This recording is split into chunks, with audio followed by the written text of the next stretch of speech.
Hello दोस्तों, आज हम लोग जानते हैं वर्णिका जो आपका है 10th वर्णिका है, उसका जो अंतिम चैप्टर है धरती कब तक घूमेगी सावरदैया। इसके पहले और भी हम पढ़ा चुके हैं, जैसे दही वाली मगम्मा आप देख सकते हैं जा करके।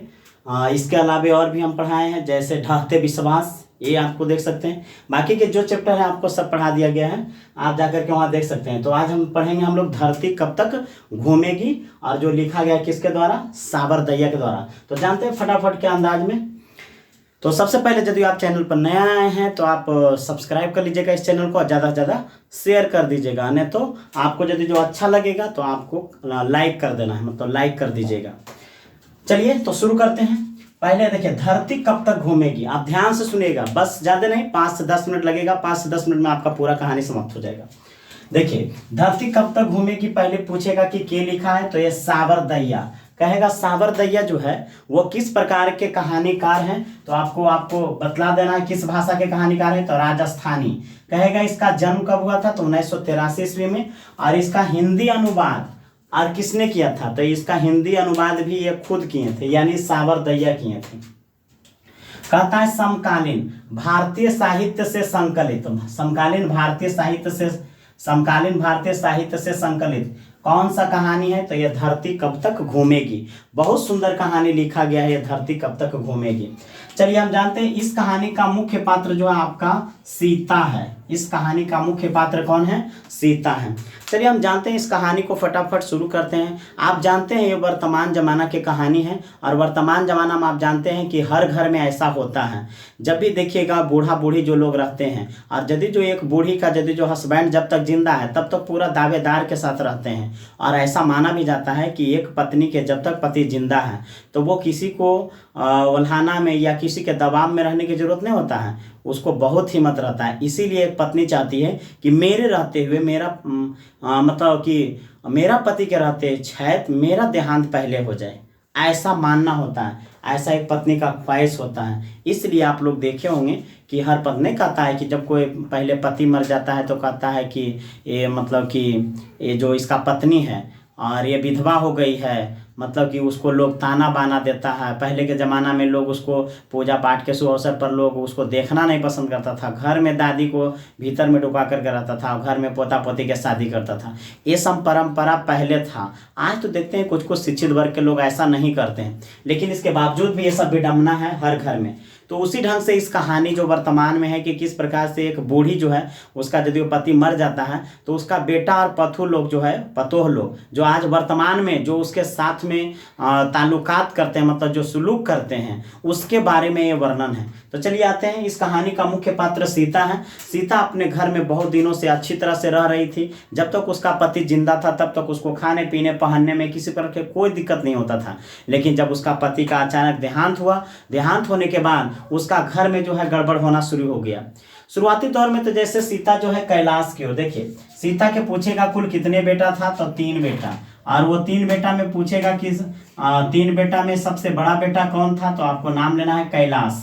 सीता की कितना बेटा था, तो 3, जिसमें से कैलाश, मंझला के नाम था नारायण, और ये छोटका के नाम था बिज्जू। सबके पत्नी भी था। जैसे कैलाश के पत्नी पूछ लेगा तो कौन, राधा। नारायण के पत्नी तो भवरी। बिज्जू के पत्नी कौन, तो पुष्पा। ये देखिए आपको ध्यान में रखना है, ये तीनों के पत्नियों का नाम है और 3 बेटा था ना, कैलाश नारायण बिज्जू। तो शुरुआती दौर में था कि कैलाश की तरफ मतलब खा रही थी कौन, उसका जो माँ थी। तो कैलाश की तरफ जब राधा खा रही थी तो आप सोच के देखिए कि कैलाश की तरफ राधा खाते, कैलाश की ओर मतलब सीता खा रही थी, इसका तो पत्नी थी ना। हाँ, सीता जब खा रही थी तो उसके बाद में कैलाश एक दिन जो है पूरा एकदम गुस्सम गुस्सी हो गया, मतलब उसको बहुत खराब लगा। उसको लगा कि बताओ हिस्सा तो तीनों आदमी लिया है तो हम क्यों खिलाएंगे, तीनों आदमी खिलाएगा। उसके बाद से क्या किया कैलाश, जब सब लोगों को बुलाया, बुलाने के बाद खूब गर्मा गर्मी हुआ, बोला कि हम ठेका ले रखे हैं किसी को कि हम अकेले खिलाएंगे, जैसे आज के ज़माना में लोग करते हैं। यदि कोई भी बेटा होता है, यदि 2 गो 4 गो यदि बेटा है, तो वैसे स्थिति में देखिएगा पाली बांध देते हैं। कितना लोग कहते हैं 6 महीना इधर खाएगा, 6 महीना उधर खाएगा, 6 महीना इधर खाएगा। पहले के ज़माना में भी होता था और अभी के वर्तमान ज़माना में भी हो रहा है। यानी लोग बूढ़ा बूढ़ी को खाने नहीं देते, इधर से उधर ढकेलते रहते हैं। तो ये सब देखिए समस्याएं आज भी हमारे समाज में है और एक कहानी के माध्यम से भी है। तो सीता जो है मतलब कि जब कैलाश की दाना खा रही थी, तो उसी समय कैलाश जो है गुस्सा करके और सब भाइयों को बुला लेता और कहता है कि हम ठेका नहीं लिए, क्योंकि हिस्सा जो है सभी लोगों ने लिया है। तो सभी लोग लिया है तो माँ को भी सभी लोग खिलाएगा ना। तो इसका कहना यही था। सब लोग के लिए सबसे पहले क्या कर दिया, सबके महीना महीना के लिए पारी बांध दिया। पहले शुरू तो जो है बोला कि 1 महीना हम खिलाएंगे, 1 महीना ये नारायण खिलाएगा, 1 महीना बिज्जू। सब लोग को कहा कि मंजूर है तो मंजूर है। लेकिन माँ से भी पूछने का हक था कि हाँ भाई, माँ से भी पूछ लो कि हाँ ये ऐसा करेगी कि या फिर नहीं करेगी। कुछ नहीं, एक माँ उसका पति नहीं था ना, तो जैसे मन तैसे ट्रीटमेंट, खाना है तो खाओ नहीं तो जाओ, ऐसा भी था। और सबसे बड़ी विडम्बना होता है यहाँ पर, ये सब जो ये पत्नी डूब जाती है, इसका मेन रोल होता है। कैसा भाई लोग सब ठीक ही रहता है। आप ऐसे महसूस कीजिए, जब आप बचपना में रहते हैं तो बचपना में देखिए 3 भाई 4 भाई कितना बढ़िया से खेलता है, उसी को भाई कहता है, उसी को भैया कहता है, उसी के बाबू कहता है, उसी को दीदी कहते हैं। लेकिन धीरे धीरे जब वही सब बड़ा हो जाता है तो देखिए कैसे कलह आ जाता है। एक भाई दूसरे भाई को देखना नहीं चाहता है। सोच के देखिए, बड़ा छोटा को नहीं देखल जा रहा है, छोटा बड़ा को देखने चाह रहा है, मारा पीटी कर लेता है, एक बहन से भी लड़ाई हो जाता है। ये सब समस्याएं कब होता है, ये सब समस्याएं उसी समय उत्पन्न होता है जब उसका नया पत्नी का वास हो जाता है, मतलब नया लड़की का घर में प्रवेश हो जाता है। तो ये समझ के चलते विभिन्न रूप से ज़्यादा कलह होता है। तो सबसे ज़्यादा महिलाओं का रोल होता है लड़ाई झगड़ा करवाने में घर में। भाई लोग सब ठीक ही होते हैं।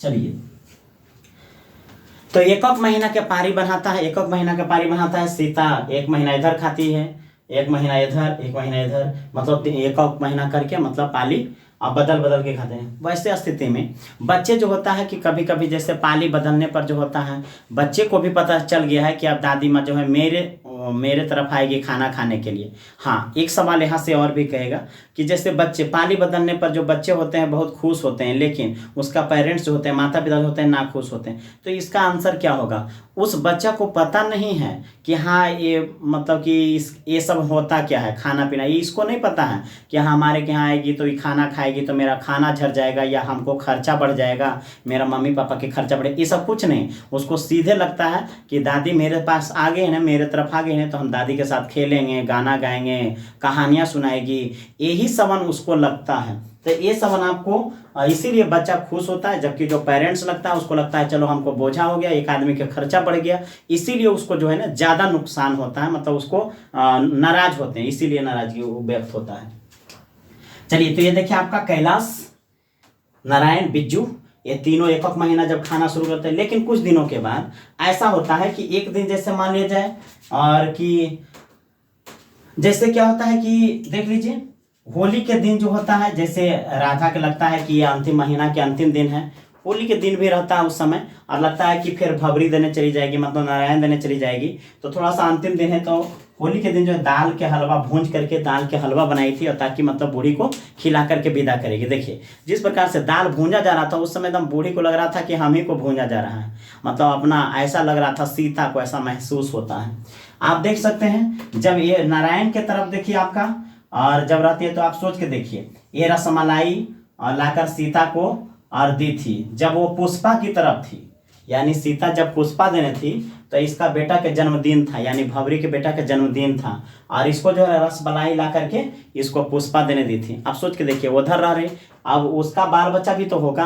अब रसमलाई दीजिएगा किसी एक बूढ़ी का तो उसका बाल बच्चा क्या करेगा, लड़े झगड़ेगा कि नहीं। पुष्पा जो है तो पूरा टूट पड़ती है भवरी को कि अपना मेरी अपने पास रखो। रसमलाई ऐसा हम नहीं देखे हैं, जब तुम्हारे पास रहती थी तो उस समय तो बढ़िया से खिलाया पिलाया नहीं, अब आज जब मेरे पास आ गई तो बड़का रसमलाई दिखाए वाला हो। मतलब ऐसा ही तो गाँव घर में, घर समाज में लड़ाई होता है, एक गोतनी दूसरे गोतनी से ही सब तो अर्झो परझो मार मार के लड़ती है। उसी ढंग से ये सबन भी काफ़ी लड़ाकिन थी, बदमाश थी, और पुष्पा जो है खूब लड़ी मतलब भवरी से। ये सबन होता है। जब इतना लड़ाई झगड़ा होने के बावजूद मतलब कभी चुप नहीं रहता था, कोई ना कोई एक दूसरे से मतलब लड़बे करते थे। और सीता जो है उसको बहुत घुटन महसूस होता था, अपने घर में रहते थे तो उसको घुटन महसूस होता था। क्यों ऐसा इसलिए घुटन महसूस होता था क्योंकि आप सोच के देखिए, अपना घर में रहते थे मतलब ई द्वार से वो द्वार, ई द्वार से वो द्वार, मतलब कुत्ता के जैसा भटकना पड़ता था। ये चीज़ जो है सीता को अच्छा नहीं लगता था, इसलिए वो अपने घर में रहते हुए भी उसको लगता था कि सब खाने से ही मतलब रखता है, सिर्फ खाली वो पेट है, इसमें जैसे कोई चीज़ भी डाल करके इना करके भर लो, बस इतना ही से मतलब था। बाकी कोई परिवार लोग, कोई बच्चा लोग कोई बढ़िया से इससे बिहेव नहीं करता था, बढ़िया से बोलता नहीं था। इसको लग रहा था कि सबसे बड़ा चीज़ खाना ही है, खाना को लेकर के सब लोग मतलब आदमी से कोई मतलब ही नहीं है। इसीलिए जो है ना सीता को अपने घर में काफ़ी घुटन महसूस होता था। तो ये सब सोच के देखिए, सीता पूछेगा सवाल कि सीता को अपने ही घर में घुटन महसूस क्यों होती थी। तो सीता को अपने घर में घुटन इसलिए महसूस होती थी कि अपने घर में रहने के बावजूद भी वो पानी बदल बदल के खिलाया जाता था, और वो भी खाना खाने के लिए 2 वक्त के रोटी देने के लिए आप सोच के देखिए 12 बजे, कभी 10 बजे, कभी 4 बजे ऐसे करके खिलाने का काम करता था। जिससे आप सोच के देखिए, भूख लगा हुआ हमको 8 बजे और आप खाना दीजिएगा 10 बजे, या फिर हमको खाने का मन है 10 बजे और तो और खखन से मतलब हम 6 बजे खा लें, ऐसा देखिए था। तो ये सबन के चलते मतलब भी ये परेशानी होता था। आपका ही मान लो लेट से खाइएगा तो पता चला खाना झड़ गया, बच्चा लोग खा गया, अब नहीं मिलेगा खाना, ये सब भी समस्याएं था। पर ऐसा करते करते जब तीनों लड़ाई झगड़ा हुआ, एक दिन ऐसा हुआ कैलाश आया, खूब गरमाया, बोला कि देखो ऐसा नहीं चलेगा, जब तुम लोग खाना खिलाने में लड़ते हो, चाहे लड़ाई झगड़ा कर देते हो कि हाँ मेरे देने रहेगा, तो जैसे मान लीजिए कि कभी भबरी जैसे बीमार पड़ गई थी एक बार, तो वैसा स्थिति में आप सोच के देखिए, पुष्पा देने रहते हुए और जाकर के आप मतलब कि किसी दूसरा के यहाँ, ऐसे मानिए, चलिए हम इस पर नहीं उदाहरण लेते हैं, मान लिया जाए कि 3 गोतनी रहे, 3 गोतनी में जैसे मान लीजिए बड़ी गोतनी की तबीयत खराब हो जाए।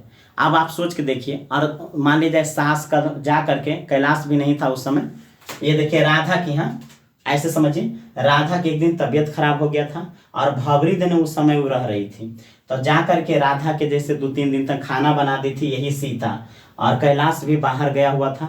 अब 2-3 दिन खाना बनाती, अब देखिए एक दिन लड़ाई हुआ तो भवरी उलट पुलट के रख दी कि अच्छा मतलब खाइते हमरा देने, और जा करके रोटियां बनते ओकरा देने, यानी खाना बनते तो ओकरा देने, और संभारते तोर घरा, मतलब तो ज्यादा हानि तो जैसे खिला देती हैं, मतलब कोई गोतनी एक दूसरे पर ऐसा नहीं, एकदम सब एक दूसरे पर टूट पड़ता था। कैलाश इस बात को लेकर के कहा कि देखो ऐसा नहीं होगा, खिलाने से यदि ऐसा लगता है तो सबको 50-50 रुपया बांध दो, 150 रुपया हो जाएगा महीना में, 150 रुपया से ज़्यादा माँ जो है नहीं खाएगी।